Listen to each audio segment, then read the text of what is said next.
belíssimo isso, né? A gente que não presta atenção, vai levar na vida aquela correria, já todo mundo já preocupado com o Natal, não presta nem atenção, porque tem outras coisas aí acontecendo. Então é lindo como é que a gente precisa se formar pela palavra, como é que a gente precisa ter instrução no sentido de que eu tenho que escutar, aprender, ser transformado para ensinar, porque eu não posso dar aquilo que eu não tenho. A boca fala o que o coração está cheio. Então, isso que nós temos que aprender. Por que nós vamos lendo essa palavra? Então, Lucas, eu pedi que abrissem Lucas, capítulo 1, porque Lucas descreve o perfil exatinho do discípulo. Exatinho. E o discípulo de Jesus, assim, como modelo, como que agrada a Deus, tem uma pessoa descrita que é o modelo perfeito do discipulado. Vocês conseguem arriscar quem seja? Quem é o modelo que nós vamos seguir os passos? Nós vamos aprender a ser discípulo com essa pessoa. Vocês têm noção? Não? Quem foi o primeiro discípulo de Jesus? Maria, muito bem. Primeiro discípulo de Jesus foi Maria. Então, nós vamos seguir os passos de Maria. Se a gente acompanhar a Bíblia, Maria falou 7 vezes. O povo fala um pouquinho econômico, né, gente? Econômico. Então, nós vamos escutar as 7 palavras de Nossa Senhora, para ver o que nós vamos tirar dessas palavras para o nosso caminhar, ok?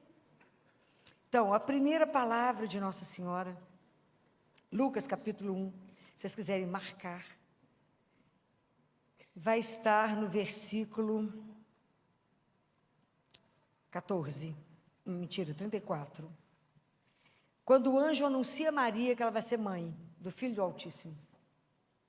Então Maria disse ao anjo: como é que vai ser isso se eu não conheço homem algum? Como é que vai ser isso? Como é que eu vou ser missionária? Como é que vai ser isso? Então, atrás dessa frase, existe um diálogo, ok? Ela conversa. Para que a gente possa fazer a nossa caminhada espiritual de ser discípulo, nós também temos que ter um diálogo.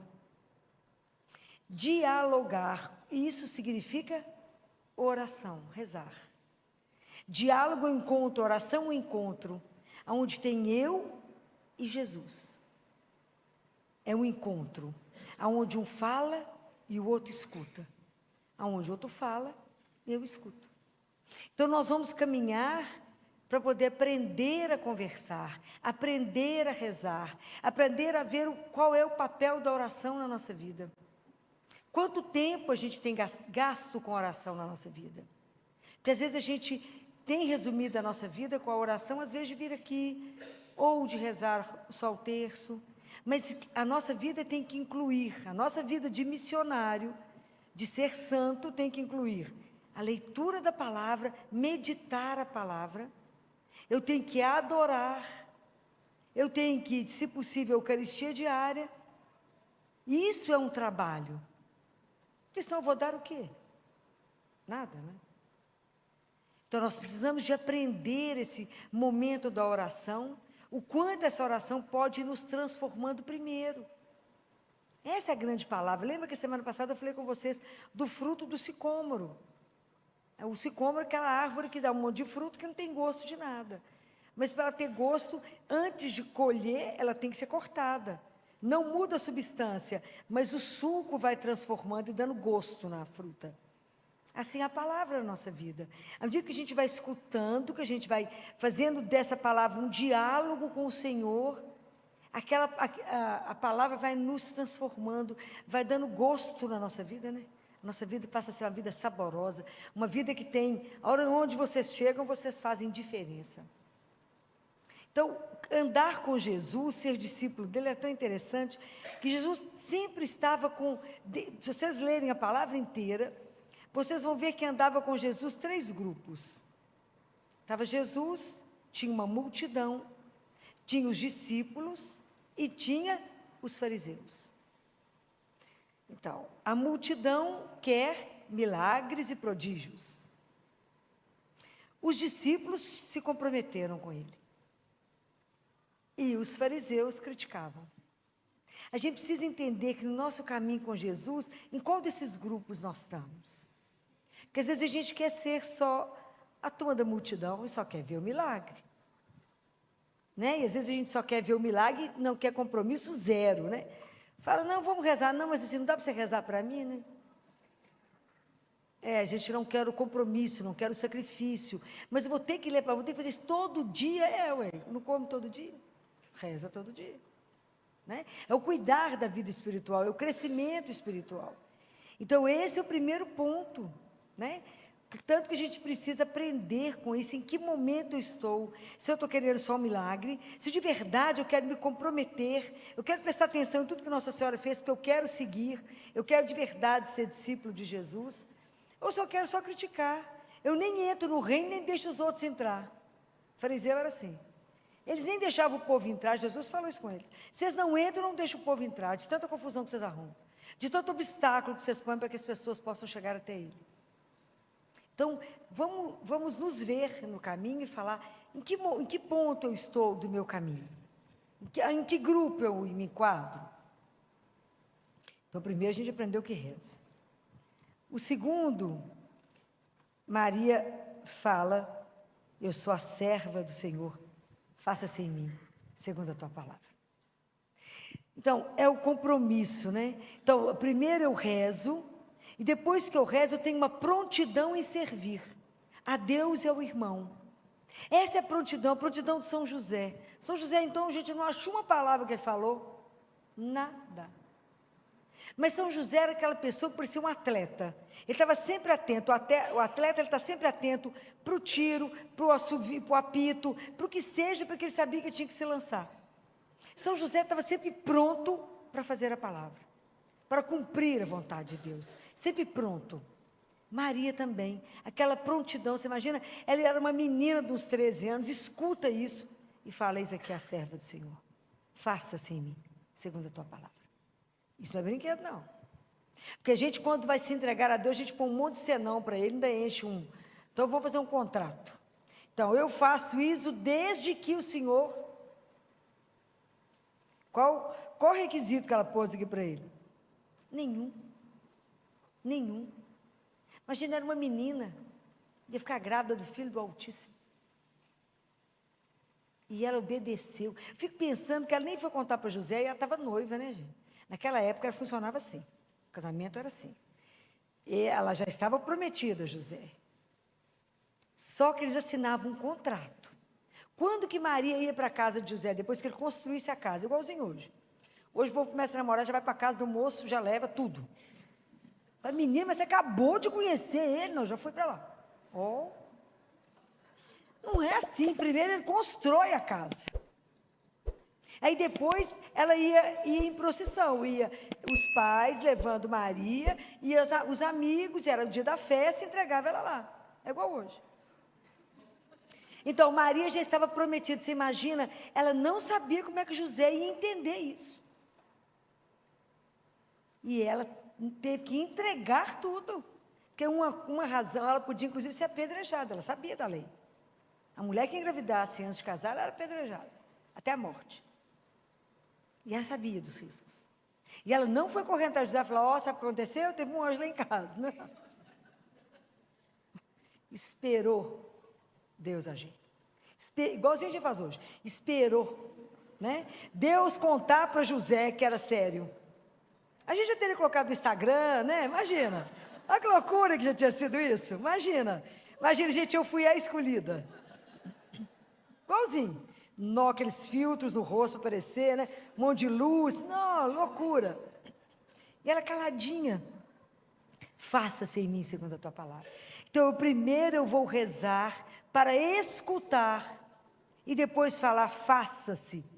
Faça, Senhor, a vossa vontade na minha vida. Aquilo que o Senhor me criou. Isso é o discípulo. E aí vocês viram a página, já entenderam que vocês têm que ter prontidão, entrega para estar à disposição do Senhor, né? Fico lembrando do coitado do Jonas, Deus falou, Jonas, vai lá para Nínive. Ele falou, sim, senhor. Entrou no navio, pegou o navio contrário e foi para Tarsis. Obediente que sozinho, né? Vai para cá, Jonas. Sim, senhor. Foi para lá. Aí Deus pegou ele e falou, volta para cá, comandei. Para cá. Fica na baleia, agora te cospe lá, agora fala. É assim. E a gente tema, né? Essa docilidade de Maria, né? Fico imaginando que o Espírito Santo fez o que quis com ela. Imagina a docilidade de uma menina que fala, faça-se. Imagina. Porque ela não teve que falar assim para Deus uma vez. Fico imaginando o caminho dela, teve um caminho de conversão, um caminho de entrega. Vocês imaginam, se eu fosse parar aqui para comentar com vocês, todos os passos dela, que o objetivo não é esse, todos os passos de Maria, todo o aperto que ela passou. Eu penso demais nela andando no burrinho, no lombo de um burro para ter menino, já estava na hora de nascer. Isso aqui é transporte confortável, né? Choveu, aquelas estradinhas, ela andando com José, não tinha lugar para dormir, dormia no chão quantas vezes até chegar em Belém. Devia olhar para Deus Pai e falar, é assim mesmo, meu filho, seu menino aqui, vai dormir aqui mesmo? Imagina, eles eram 2 crianças, 2 meninos. Hoje a gente não dá conta de uma gota de sacrifício, já está reclamando. Eu fico pensando muito assim, como é que foi todo esse processo. Quantas vezes ela disse sim a tudo sem ter... Ela não tinha um cortejo de anjo atrás dela e ela não tinha nada por escrito, assinado, carimbado, nada. Foi o que o anjo falou e acabou. Isso é brinquedo. Né? Então imagina o que a gente precisa aprender na nossa caminhada de fé. Por isso a oração, ela é tão fundamental para o segundo passo, que é a entrega, que é a oração que vai nos transformando. Quanto mais vezes eu comungar, mais eu serei transformada. Quanto mais vezes eu adorar, mais eu serei transformada. Vocês não tenham dúvida disso. A gente não vai fazer uma relação sólida com Jesus vendo ele de vez em quando, é diarinho. E aí Maria, o terceiro passo, a terceira palavra dela, é quando ela vai lá encontrar com Isabel, que o anjo falou com ela que Isabel estava grávida. Então ela vai lá e encontra com Isabel e ela fala, a minha alma engrandece o Senhor, e o meu espírito exulta em Deus, meu Salvador. O quanto é difícil na nossa vida a gente aprender a agradecer a Deus por tudo que acontece. Em geral a gente agradece aquilo que é bom, e reclama quando as coisas não saem do jeito que a gente quer. Quem reclama, clama 2 vezes. Pensaram nessa palavra? Se eu reclamo, eu clamo 2 vezes. Quem agradece, quem passa a ter gratidão, atrai graças e bênçãos para você e para sua família. Aquele que reclama, puxa o que não presta para sua casa. Guardem isso, que isso é bíblico. O murmurento atrai o que não precisa. Então, eu sei que não é fácil a caminhada com Deus, com Jesus, e aprender com Ele, aprender dessa relação, ser grato por tudo que Ele dá. Seja chuva, seja sol, seja alegria, seja tristeza, seja saúde, seja doença, a tudo dar graças. Ô luta! É um aprendizado na nossa vida não ser murmurento, mas aprender a ter gratidão. A gratidão não é uma virtude do ser humano. A gente é reclamão mesmo. Então, aprender, ser transformado. Pensa na fruta que vai cair no suco para transformar. É isso, aprender a agradecer a Deus. Aprender a agradecer por tudo. Aprender a fazer da nossa vida uma ação de graças. Né? Maria, quando recebe a notícia, ela sai e vai em direção a Isabel para servir. Compreende? Então, ela já tinha escutado, ela ficou pronta, ela agradeceu e se colocou a serviço. O Rio Jordão, ele é chamado o Rio da Vida, porque por onde ele passa, onde ele vai desaguando, ele da Galileia para baixo, ele vai gerando vida, vegetação e peixe. E ele deságua, acaba no Mar Morto. É morto porque fica parado nele mesmo, ensimesmado. Ele só retém os minerais. Ele não dá nada. Compreendem? Às vezes na nossa vida a gente é ensimesmado. a gente não dá nem uma roupa velha rasgada. Quanto mais uma palavra, quanto mais um alento a alguém, quanto mais um abraço a alguém. Então aqui a vida de Maria foi colocada a serviço. Nós estamos aqui para fazer da nossa vida uma ação de graças. Obrigada, Senhor, porque o Senhor me criou, cheio de dom e talento, e o que eu posso fazer com isso para o outro, para Deus e para o outro. É isso. Aprender a não reter, mas desaguar. E isso é belíssimo, né? Belíssimo. Então, nós já aprendemos alguns passos com a Nossa Senhora. E o outro passo, a outra fala dela, está em Lucas, agora pula lá para o capítulo 2, no versículo 48, quando Nossa Senhora perde Jesus. Um dia muito fácil, né?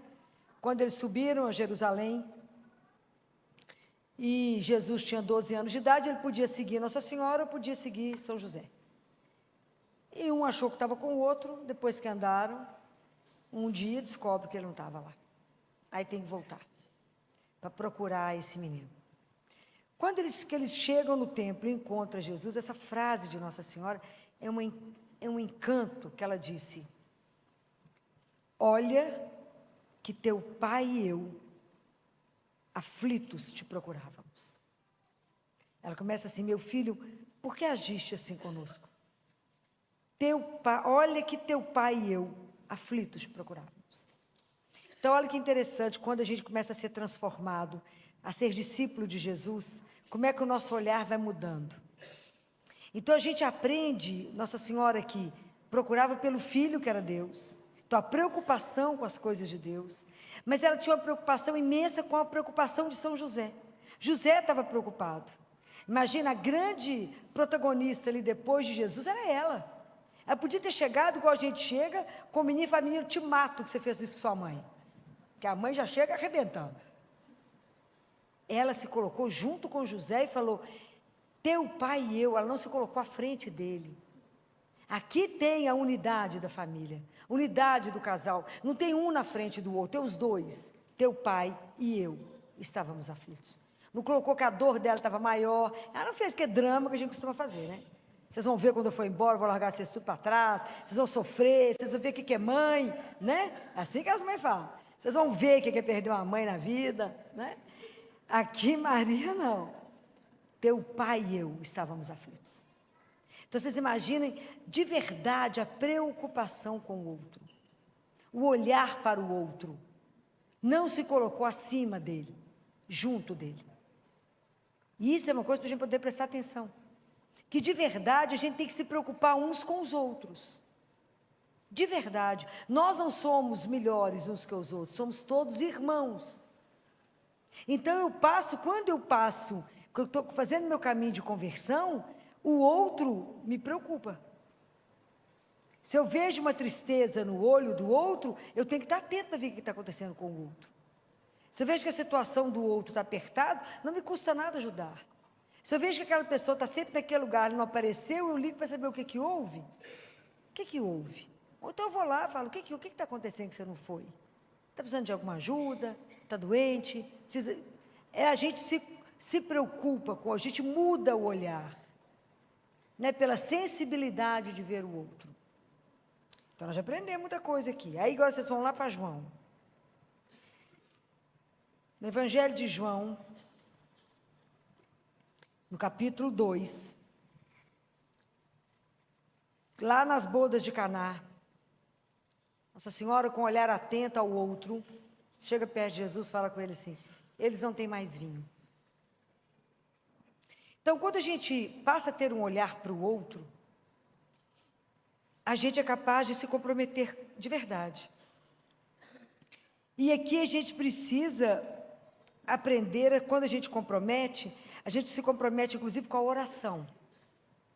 Essa família não tem mais vinho, elas não têm mais alegria, elas não têm mais disposição de viver, essa família está em crise, essa família está prestes a separar. O que está acontecendo com o outro? Eles não têm mais vinho. Como é que eu faço para ajudar o outro? Eu posso rezar pelo outro. Afinal, mas só rezar? Às vezes a gente está diante de alguma situação e fala assim: Isso aqui é uma situação de impotência, vocês imaginam. Tinha uma festa imensa acontecendo, um casamento, e o vinho acaba. É igual a gente vê situações que você se sente impotente e fala assim, mas o que eu posso fazer? Eu posso rezar pelo outro. Fala, mas só rezar? Ah, mas a gente não tem dimensão que a força da oração transforma e pode mudar a vida do outro. Então, a gente vê alguém sofrendo e fala assim com o outro, pode ficar tranquilo que eu vou rezar por você. Mentira, que a grande maioria das vezes já não reza. Estou falando alguma mentira aqui, gente? Estou rezando demais para você. Mentira. Mal rezou uma Ave Maria. Mas a gente precisa de verdade se comprometer. Porque é claro que se eu pego alguém doente e vou rezar por ele, claro que eu quero um milagre, quero que alguma graça especial aconteça, mas aquela graça pode não acontecer.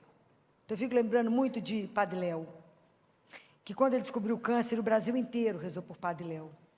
E aí, quando ele estava muito, já fase terminal, que já estava no paliativo, ele fala, o Brasil inteiro rezou por mim. Mas Deus não me curou no físico, porque eu sou terrível, minha alma é custosa, mas Deus curou a minha alma e me salvou. Então, às vezes a gente quer a cura física, mas mais importante que a cura física é a salvação da alma de alguém. Hoje em dia a coisa que mais me preocupa é a salvação. É ter o direito de ir para o céu. Então, quando lá no CTI, recentemente eles ligaram no domingo que uma criança estava para morrer e precisava do batismo, falei com a médica que estava de plantão, falei, Juliana, se a gente não pode devolver a saúde, então dá a essa criança o direito de ir para o céu, de voltar para casa. Então faça esse batismo direito para ele poder voltar para casa. Então isso é importantíssimo. A minha oração pode mudar a trajetória do outro. Mas é minha oração simples? Sim, é minha oração. Do jeito que eu sei, eu falo ajoelho e falo, Senhor, de verdade se importe com o outro. De verdade se interesse pelo outro. Santo Agostinho, num dos discursos dele, da hora da morte de Estevão, lembra quando Estevão foi apedrejado, foi o primeiro mártir, né? Que eles estão apedrejando Pedro, Paulo estava assistindo, que naquele momento ele era Saulo, lembra? Que matava, que os cristãos arrepiavam com Saulo, e Saulo estava assistindo a morte de Estevão, ele não estava jogando pedra, mas ele estava assistindo a morte, e naquele momento Estevão reza e fala, pede perdão a Deus por eles e fala, Pai, perdoa, eles não sabem o que fazem. Santo Agostinho fala que essa oração de Estevão salvou a vida de Paulo, fez Saulo se transformar em Paulo, que essa oração dele foi importante.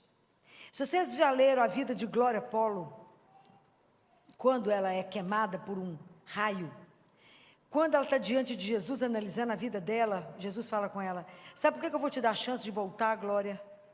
Por causa desse irmão aqui, um homem simples da roça, que foi numa vendinha da roça comprar mantimentos, e o dono da venda embala os produtos com o jornal, e que o acidente dela tinha sido a primeira página do jornal. Quando ele vê o acidente, ele ajoelha e fala, meu pai, a minha irmãzinha, cuida da minha irmãzinha. Então ele fala, olha Glória, a oração simples desse homem justo, piedoso, te dará a chance de voltar. Então não duvidem, a gente não precisa se preocupar, mas não sei rezar, é a intenção do seu coração, quando você se preocupa de verdade com o outro e fala, Senhor, cuida do meu irmão, dá uma chance para ele.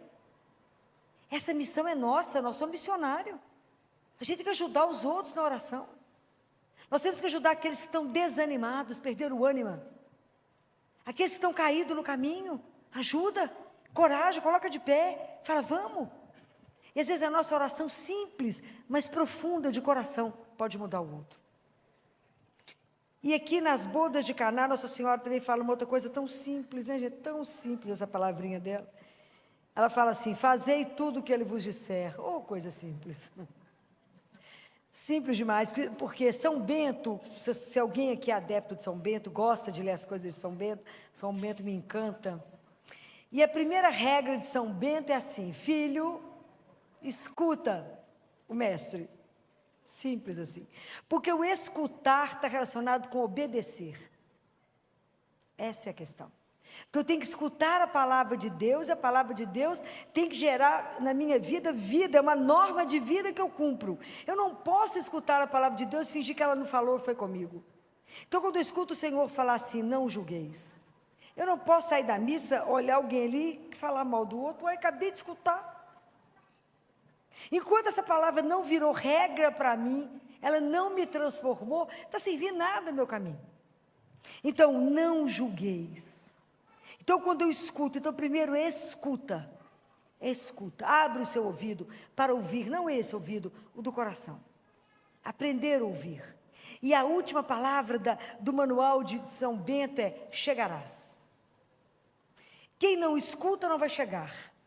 Aonde? Nós estamos a caminho, né? Nós já falamos muito sobre isso. A gente vem do amor e voltamos para o amor. Então eu estou a caminho com Jesus para Jerusalém. Jerusalém é lugar de morte, Filó, de sofrimento. Não, é lugar de ressurreição. É para lá que nós vamos ser transformados, nós vamos ressuscitar. Mas para me chegar à eternidade, para me chegar no céu, eu tenho que obedecer a palavra de Deus. Senão, meus queridos, não terá caminho. Então, aprender a obedecer. Como ela obedeceu, faça em mim, segundo a vossa palavra. Obedecer tudo o que escutou. Não é uma brincadeira. Então, primeiro eu tenho que aprender, fazei tudo o que ele vos disser. Quem obedece, chega. E a última palavra, vocês viram que nós já andamos essa palavra de Deus. A última palavra está em João também 19, que é quando Nossa Senhora ficou de pé diante da cruz. Ô luta! Permanecer de pé significa estar ressuscitado. É a atitude de quem ressuscita. É a atitude de quem confiou. E é a atitude de quem manteve a elegância. Eu sempre falei com vocês que Nossa Senhora é muito elegante. O que significa elegância segundo Zacarias? A elegância significa vestir as vestes da salvação. Vestir-se de Deus. Imagina, Maria estava ali aos pés da cruz. Olhando aquela cena que eu não sei como suportou. Aquele sofrimento sem palavras. E ela permaneceu ali, ela devia olhar e falava, não pode ser só isso. Gabriel falou comigo que o reino dele não ia ter fim. Ela ficou ali em silêncio, né, gente? Porque silêncio é uma palavra, né? Então ela ficou ali em silêncio, de pé, com a elegância de quem crê. Ela manteve a confiança dela incondicional em Deus. Ela não sabia de nada que ia acontecer. A ressurreição não era o que ela imaginava que podia acontecer naquele momento. E ela permaneceu de pé. Então, para a gente poder permanecer de pé nas noites escuras nossas, nas dificuldades, na hora que a vida começa a nos tirar as coisas, na hora que vai faltando todo mundo, como é que eu permaneço? Aprender dela essa confiança incondicional, essa fé inabalável que ela teve. Para isso eu preciso conhecer. Então, por isso que eu começo lá de trás. Eu começo escutando a palavra de Deus, para ser formado, para poder estar pronto para servir a Deus e meu irmão, para ter olhar para ver o outro, para interceder por outro, cuidar do outro. Porque Jesus nos ensinou o caminho, Ele caiu para nos mostrar onde é que estava o caminho.